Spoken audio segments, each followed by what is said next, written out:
하루 만에 전 재산이 사라진 날. 사람들은 울부짖었고 월스트리트는 패닉에 빠졌습니다. 단 하루, 시장은 무려 22% 폭락했습니다. 역사상 최악의 붕괴, 1987년 검은 월요일. 그런데 모두가 무너질 때 단 한 사람만이 조용히 돈을 쓸어 담고 있었습니다. 사람들이 공포에 팔아치운 그 순간, 그는 이미 하락에 베팅하고 있었죠. 그리고 그날 그의 계좌에 찍힌 숫자 8천만 달러. 이건 운이 아닙니다. 이건 계산된 승리였습니다. 그의 이름은 폴 투더 존스. 도대체 그는 어떻게 붕괴를 기회로 바꿨을까요? 지금부터 월스트리트가 숨기고 싶어 했던 그의 전략을 파헤쳐 보겠습니다.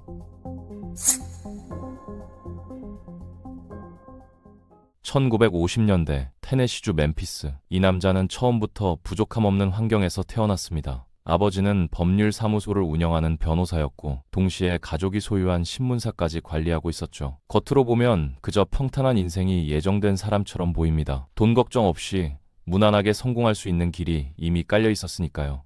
그런데 이 남자 그렇게 살 사람이 아니었습니다. 어릴 때부터 유난히 집요했고 무엇보다 지는 걸 못 견디는 성격이었거든요. 버지니아 대학교에 진학한 뒤에는 아예 링 위로 올라갔습니다. 그리고 웰터급 권투 챔피언이 되죠. 단순히 운동을 좋아했던 게 아닙니다. 상대를 쓰러뜨리는 그 순간, 승리를 확인하는 그 감각에 집착했던 겁니다. 이기기 위해서라면 끝까지 물고 늘어지는 사람. 그게 바로 폴 투더 존스였습니다. 대학 시절 그는 가족이 운영하는 신문사에서 직접 기사를 쓰며 돈을 벌었습니다. 부자였지만 일은 해야 했거든요. 이 경험이 훗날 그의 인생을 바꿉니다. 그는 여기서 한 가지를 깨닫죠. 세상에서 가장 중요한 능력은 정보를 읽는 것이 아니라 정리하고 전달하는 것이라는 사실을요. 생각을 구조화하고 핵심만 뽑아내고 빠르게 판단하는 법. 훗날 시장에서 수십억 달러를 움직이게 되는 그의 판단력은 사실 이때부터 만들어지고 있었던 겁니다. 그런데 그의 진짜 본능은 따로 있었습니다. 게임이었습니다. 체스, 카드, 도박. 종류는 중요하지 않았습니다. 중요한 건 확률과 판읽기였죠. 그는 친구들과 북메이킹을 하며 실제 돈을 걸기 시작합니다. 단순한 놀이가 아니었습니다. 누가 이길지, 확률이 어떻게 움직이는지, 사람들의 심리가 어디로 쏠리는지 그는 그 모든 걸 계산하고 있었습니다. 대학생이었지만 이미 시장을 흉내낸 작은 판에서 훈련을 하고 있었던 셈이죠. 그렇게 그는 자연스럽게 확률을 체득합니다. 이론이 아니라 돈이 걸린 실전으로요.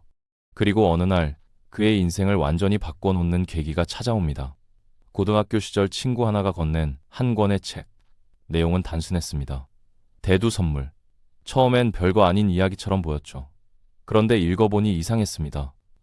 농부들이 밀의 가격을 미리 정해놓고 위험을 피하기 위해 계약을 한다는 겁니다. 헤징이라는 개념이었죠. 그 순간 폴은 깨닫습니다. 이건 단순한 거래가 아니었습니다. 이건 세상에서 가장 거대한 게임이었죠. 그리고 그는 그때 처음으로 알게 됩니다. 자신이 들어가야 할 진짜 판이 어디인지. 1976년 경제학 학사 학위를 받은 폴 투더 존스는 뉴욕으로 향했습니다. 그리고 뉴욕 면화거래소에 발을 들여놓았죠.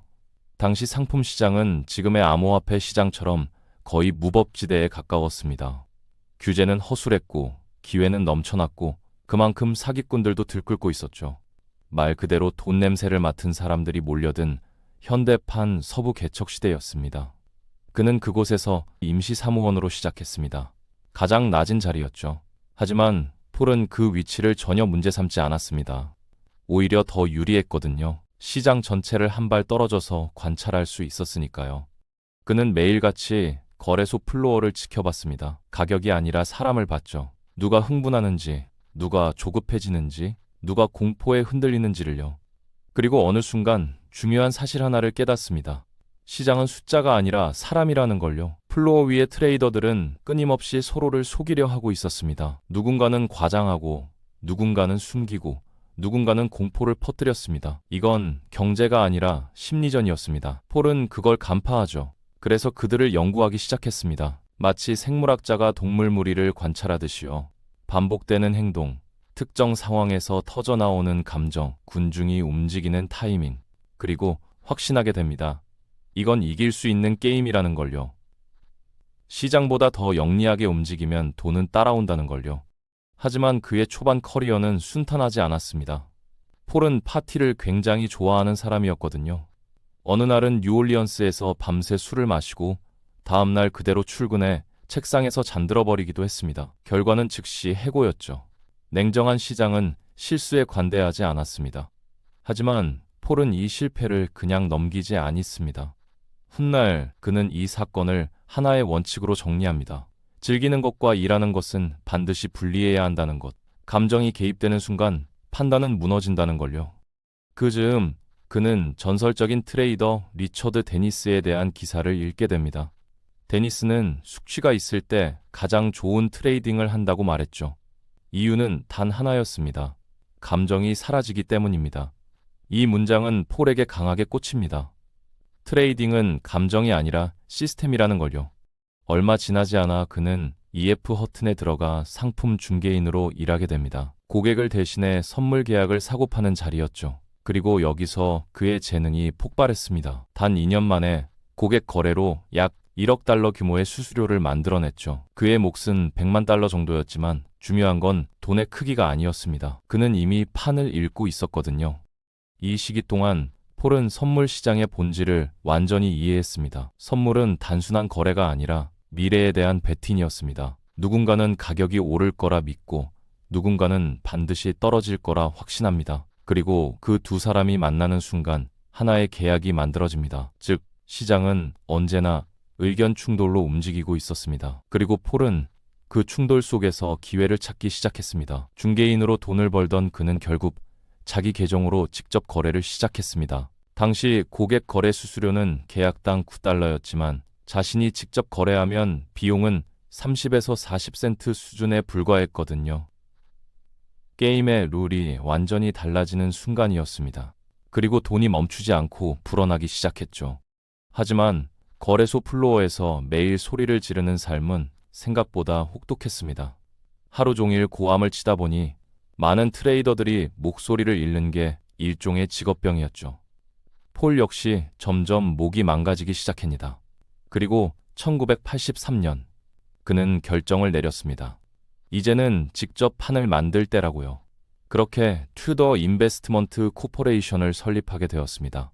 이미 개인 자금으로 수백만 달러를 벌어들인 상태였지만 폴은 더 큰 게임을 알고 있었습니다. 플로어에서 몸으로 배운 단 하나의 진리, 레버리지였습니다. 자기 돈이 아니라 남의 돈을 운용할 수 있다면 수익의 스케일 자체가 달라진다는 걸 알고 있었죠. 그의 첫 번째 고객은 사촌이었습니다. 그리고 그 사촌은 세계 최대 규모의 면화 거래 회사 CEO였죠. 이건 단순한 우연이 아니었습니다. 금융세계에서 네트워크가 얼마나 강력한 무기인지 보여주는 장면이었죠. 결국 이 바닥은 실력만으로는 부족합니다. 자본에 접근할 수 있어야 하고 그 자본은 대부분 사람을 통해 들어오니까요.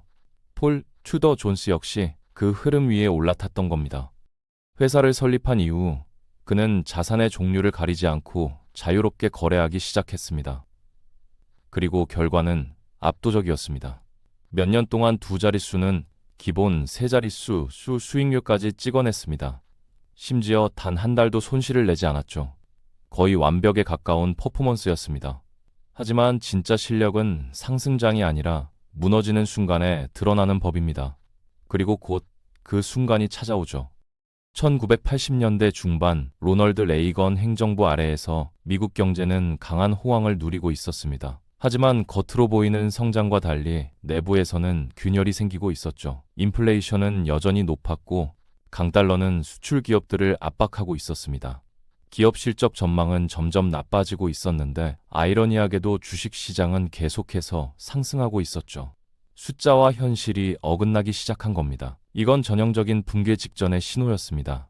대부분의 투자자들은 이 이상 징후를 보지 못했습니다. 아니, 보고도 무시했죠. 하지만 폴 튜더 존스는 달랐습니다. 그는 이미 최악의 시나리오를 머릿속에 그리고 있었습니다. 앞으로 10년, 20년 사이 어딘가에서 반드시 거대한 폭락이 온다. 그리고 그건 월가를 완전히 뒤흔들 만큼 클 것이다. 그는 그렇게 확신하고 있었습니다. 문제는 단 하나였습니다. 타이밍이었습니다.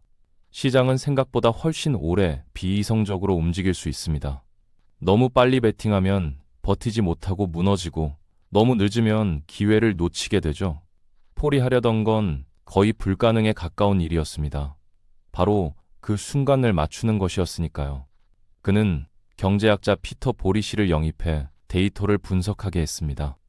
보리시는 1988년쯤 대폭락이 올 가능성을 제시했지만 정확한 시점을 특정하는 건 여전히 어려웠습니다. 그렇게 시간이 흐르던 중 1987년 어느 금요일, 폴은 시장의 미세한 변화를 감지합니다. 몇 년간 이어지던 상승의 흐름이 아주 조금씩 흔들리고 있었던 겁니다. 가격이 아니라 움직임의 성질이 바뀌고 있었죠. 그 순간 그는 직감했습니다. 지금이 그때라는 걸요. 시장이 한번 무너지기 시작하면 그건 멈추지 않을 거라고 판단했습니다. 그리고 이어질 건 단순한 조정이 아니라 패닉에 가까운 붕괴일 거라고 확신했죠. 다음 월요일 그는 결단을 내립니다. S&P 500 선물을 대규모로 공매도하기 시작한 겁니다. 이건 평범한 베팅이 아니었습니다. 리스크는 제한적이고 맞았을 때의 보상은 압도적인 완벽하게 비대칭적인 게임이었으니까요. 1987년 10월 19일 월요일, 결국 그날이 옵니다. 블랙 먼데이, 다우존스 지수는 단 하루 만에 22% 넘게 폭락합니다. 무려 500포인트 이상이 증발해버렸죠. 시장은 그야말로 공포에 잠식됐습니다. 패닉에 빠진 투자자들은 앞다퉈 주식을 던지기 시작했고 매도는 또 다른 매도를 불러오며 끝없이 무너져 내렸습니다. 하지만 같은 시간 전혀 다른 장면이 펼쳐지고 있었습니다. 폴 투더 존스는 이미 알고 있었습니다. 시장이 무너지기 시작하면 파생상품 구조의 약점은 끝없이 증폭된다는 걸요. 선물 시장에는 사실상 한계가 없었고 공포가 커질수록 그 낙폭은 더 가속화될 수밖에 없었습니다. 그는 그 구조 자체에 베팅하고 있었던 겁니다. 그리고 거품이 터지는 그 한가운데서 그는 멈추지 않았습니다. 오히려 한 발 더 나아갑니다. 위기 상황에서 연방준비제도가 어떤 선택을 할지까지 계산에 넣었던 거죠. 역사적으로 금융 시스템이 흔들릴 때 연준은 항상 유동성을 공급해왔습니다. 돈을 풀어 시장을 떠받치는 방식이었죠. 폴은 만약 그 시나리오가 현실이 된다면 다음에 움직일 자산이 무엇인지 이미 알고 있었습니다. 금이었습니다. 돈이 풀리면 화폐 가치는 흔들리고 그 순간 사람들은 실물 자산으로 몰립니다. 특히 귀금속은 가장 먼저 반응하죠. 반대로 연준이 아무 조치도 하지 않는다면 금 가격은 크게 움직이지 않을 겁니다. 이 역시 손실은 제한적이었죠. 다시 한번 완벽하게 비대칭적인 베팅이었습니다. 결과는 폭발적이었습니다. 첫 번째 공매도 포지션으로 약 8천만 달러, 그리고 연준의 통화 정책을 겨냥한 금 베팅으로 추가 1억 달러. 단 한 번의 흐름 속에서 그는 총 1억 8천만 달러에 달하는 순이익을 만들어냅니다. 대부분의 트레이더들이 계좌를 잃고 무너지고 있던 그날, 그는 오히려 200%에 가까운 수익률을 기록했습니다. 같은 시장, 완전히 다른 결과였죠. 이 한 번의 승리로 폴 투더 존스는 단순한 트레이더가 아닌 전설의 반열에 오르게 됩니다. 모두가 공포에 질려 도망칠 때 혼자 남아 돈을 쓸어 담은 사람, 월스트리트는 그를 주목하기 시작했고 이제는 누구나 그의 자금에 올라타고 싶어 했습니다. 영향력은 빠르게 커졌고 그의 이름은 곧 하나의 브랜드가 되었죠. 그리고 그는 그 성공을 즐기기 시작했습니다. 1980년대 중반, 폴은 화려한 라이프 스타일로도 유명해졌습니다. 모델들과 데이트를 하고 밤늦게까지 클럽을 떠돌며 누구보다 빠르게 돈을 벌고 누구보다 강하게 소비하는 삶. 그 모습은 마치 통제되지 않는 에너지 그 자체였죠. 결국 월스트리트 저널은 그를 두고 이렇게 표현했습니다. 4살짜리 남자, 막대한 부를 손에 쥔 채 본능적으로 살아가는 인물이라는 의미였습니다. 그러던 중 한 여자가 그의 인생에 들어옵니다. 소니아 클라인. 두 사람은 1988년에 결혼하게 됩니다. 그리고 결혼 직후 그들은 코네티컷 그리니치로 이사합니다. 미국에서도 손꼽히는 부자들의 거주지였죠. 이제 그는 단순히 시장에서 이기는 사람이 아니라 그 승리를 현실의 삶으로 완전히 바꿔낸 사람이 되어가고 있었습니다. 블랙 먼데이가 지나고 1년. 대부분의 사람들은 아직도 그 충격에서 벗어나지 못하고 있었지만 폴 투더 존스는 이미 다음을 보고 있었습니다. 또 하나의 거품이 만들어지고 있다는 걸요. 이번 무대는 미국이 아니라 일본이었습니다. 제2차 세계대전 이후 일본은 전례 없는 속도로 성장했고 불과 몇십 년 만에 세계 2위 경제 대국으로 올라섰습니다. 하지만 80년대 후반에 들어서면서 균열이 생기기 시작합니다. 경제 성장은 이미 포화 상태에 가까웠고 더 이상 자연스럽게 확장되기 어려운 상황이었죠. 그럼에도 성장을 유지해야 했던 일본은 결국 돈을 풀기 시작합니다. 내수를 자극하기 위해 유동성을 공급했고 그 돈은 곧바로 자산시장으로 흘러들어갔습니다. 그 결과는 명확했습니다. 주식과 부동산이 동시에 폭등하기 시작합니다. 문제는 그 상승의 기반이 실제 가치가 아니라 신용이었다는 점이었죠. 사람들은 땅을 담보로 주식을 사고 그 주식을 담보로 다시 돈을 빌려 부동산을 사는 구조에 들어갑니다. 레버리지가 또 다른 레버리지를 만들어내는 끝없이 팽창하는 구조였습니다. 겉으로는 완벽해 보였지만 사실은 작은 충격 하나에도 무너질 수 있는 상태였죠. 폴은 이걸 보자마자 알아챕니다. 이건 오래 갈 수 없는 게임이라는 걸요. 붕괴는 시간 문제였습니다. 하지만 그는 서두르지 않았습니다. 시장은 무너질 때조차 한 번에 무너지지 않습니다. 사람들은 끝까지 현실을 부정하며 버티고 그 과정에서 거품은 생각보다 오래 유지되죠. 폴은 이 특성을 너무 잘 알고 있었습니다. 훗날 그는 이렇게 말합니다. 자신이 수십 년 동안 배운 것 중 가장 중요한 건 결국 하나라고요. 가격 패턴. 시장의 이야기는 언제나 반복된다는 겁니다. 등장인물과 시대만 바뀔 뿐 흐름은 항상 같다는 것이죠. 그리고 1990년 초 그 패턴이 다시 나타납니다. 도쿄 시장이 며칠 만에 약 4% 하락했습니다. 처음엔 단순한 조정처럼 보였지만 이후 몇 차례 반등에도 불구하고 흐름은 이미 바뀌고 있었습니다. 2월에 추가로 7% 하락, 3월에는 무려 13% 급락. 시장은 점점 균형을 잃고 있었고 상승을 지탱하던 믿음이 무너지기 시작했습니다. 그 순간 폴은 움직였습니다. 그는 일본 주식지수 선물을 공매도하기 시작했습니다. 그리고 이번에도 타이밍은 거의 완벽에 가까웠습니다. 그가 그려왔던 시나리오 그대로 시장이 붕괴하기 시작한 겁니다. 도쿄 시장은 7월부터 10월 초까지 급격하게 무너져 내렸습니다. 결과는 또 한 번의 압승이었죠. 그해 그의 포트폴리오 수익의 90%가 단 한 번의 거래에서 나왔습니다. 이제 이건 운이 아니었습니다. 패턴을 읽고 타이밍을 기다리고 확신이 드는 순간 과감하게 베팅하는 것. 폴 투더 존스는 그렇게 2번 연속으로 시장을 이겨낸 사람이 되었습니다. 폴 투더 존스는 공격적인 트레이더로 보이지만 본질은 정반대입니다. 그는 시장에서 가장 방어적인 트레이더 중 한 명이거든요.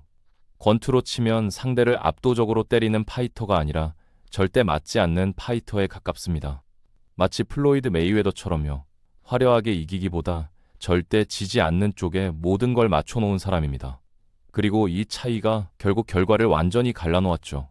그에게 가장 중요한 원칙은 단 하나입니다. 살아남는 것. 수익은 그 다음 문제입니다. 대부분의 투자자들이 실패하는 이유도 여기에 있습니다. 개인 투자자든 전문 트레이더든 사람들은 돈을 얼마나 벌 수 있을지에 집착합니다. 머릿속에 90%를 수익에 쓰죠. 하지만 정말 크게 성공한 사람들은 완전히 반대로 생각합니다. 어떻게 하면 잃지 않을 수 있을지, 최악의 상황에서 어떻게 버틸 수 있을지를 먼저 계산합니다.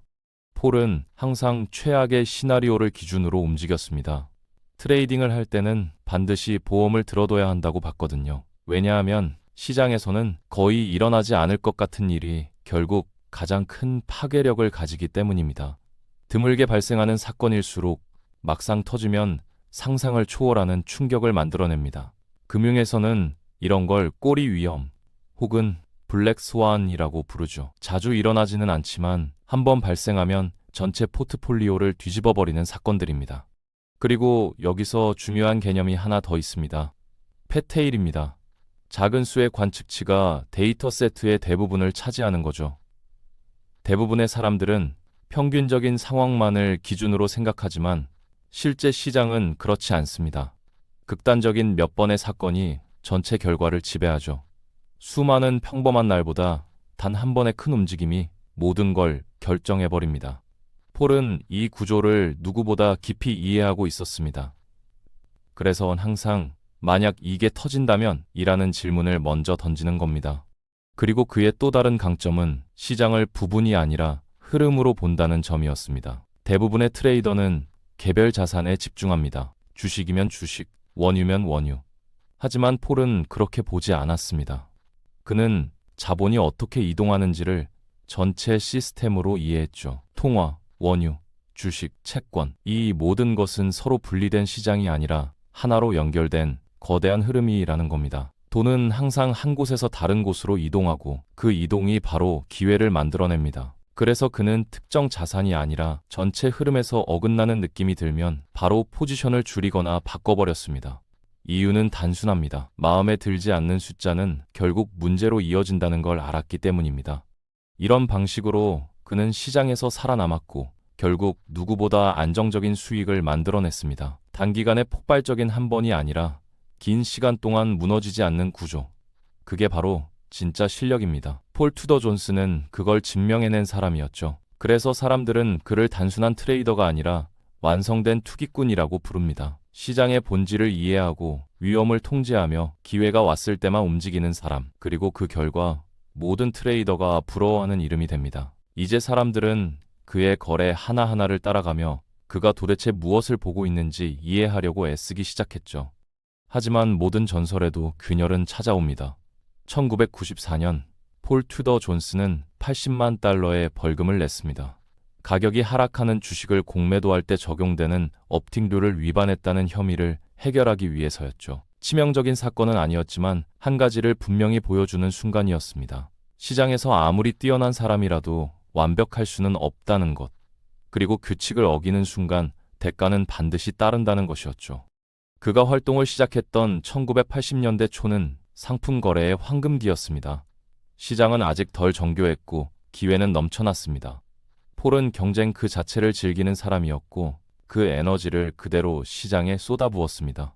결국 그는 거래소 한복판 그 치열한 구덩이 속으로 뛰어들어 30세 이전에 백만장자가 됐습니다. 완벽한 출발이었죠. 블랙 먼데이를 예측하며 전설이 된 이후 그는 단숨에 월스트리트의 슈퍼스타로 떠올랐습니다. 하지만 시장은 점점 더 복잡해지고 있었습니다. 단순한 패턴만으로는 설명되지 않는 영역으로 들어가기 시작했죠. 타이밍으로 시장을 이기는 게임에서 영원히 승리하는 사람은 존재하지 않습니다. 그리고 그는 곧 또 한 번의 거대한 시험을 맞이하게 됩니다.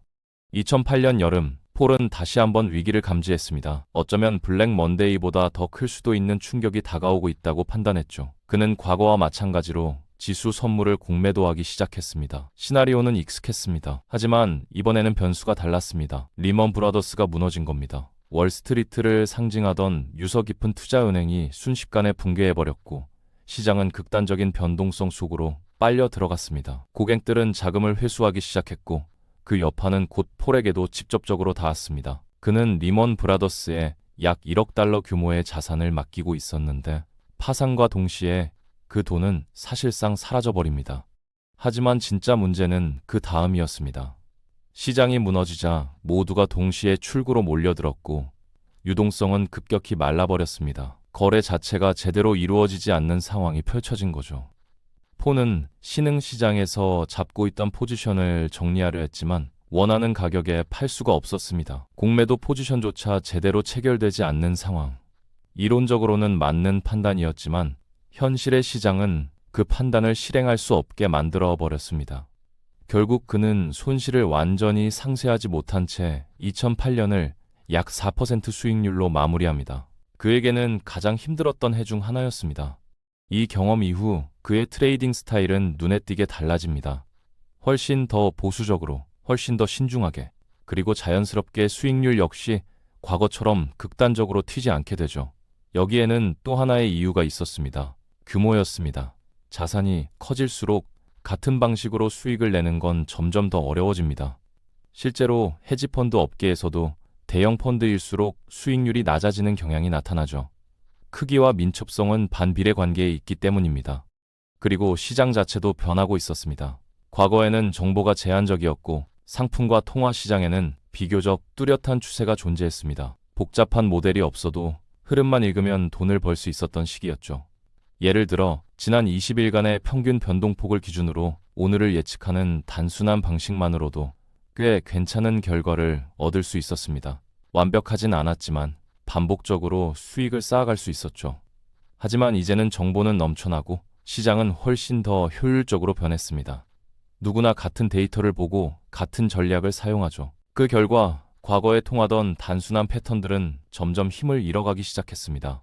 시장 자체가 완전히 다른 게임으로 바뀌고 있었던 겁니다. 그의 성과를 유지하기 위해 폴 투더 존스는 끊임없이 새로운 엣지를 찾아야 했습니다. 시장은 더 이상 예전처럼 단순하지 않았고 과거의 방식만으로는 살아남을 수 없었기 때문이죠. 그리고 2000년대 초 그는 그 해답을 발견했습니다. 바로 기술이었습니다. 불과 몇십 년 전만 해도 상상할 수 없었던 방식으로 시장은 완전히 바뀌고 있었죠. 대부분의 헤지 펀드가 점점 수익을 내기 어려워지고 있던 그 시기, 단 하나의 집단만이 압도적인 성과를 기록하고 있었습니다. 제임스 사이먼스가 이끄는 르네상스 테크놀로지, 수학자와 과학자들로 구성된 이 조직은 기존의 감과 경험 중심 트레이딩을 완전히 뒤집고 있었습니다. 시장을 해석하는 것이 아니라 계산하기 시작한 겁니다. 그리고 그 결과는 압도적이었죠. 수십 년 동안 거의 모든 헤지펀드를 능가하는 성과를 기록했습니다. 이걸 본 폴은 깨닫습니다. 이제 시장은 더 이상 인간의 직관만으로 이길 수 있는 게임이 아니라는 거요. 앞으로 살아남기 위해서는 자신의 원칙을 코드로 바꾸고 감정을 배제한 시스템으로 진화해야 한다는 걸요. 그렇게 그는 자신의 트레이딩 철학을 하나씩 분석하고 그것을 알고리즘으로 바꾸기 시작합니다. 현대 금융은 이제 금채굴과 비슷해졌습니다. 과거에는 눈에 보이는 금덩이를 찾을 수 있었습니다.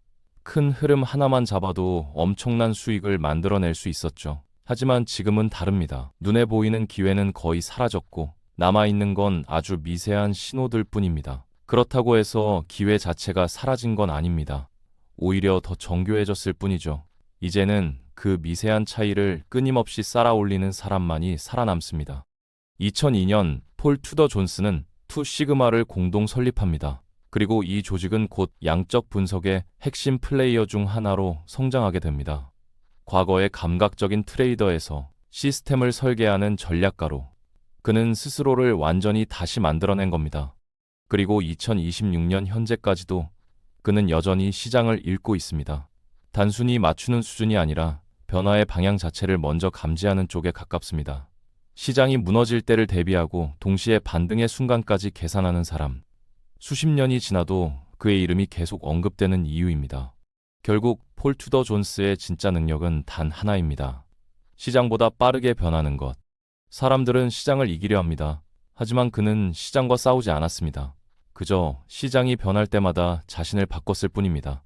그리고 그 차이가 40년 넘게 살아남은 사람과 사라진 수많은 트레이더들을 가른 겁니다.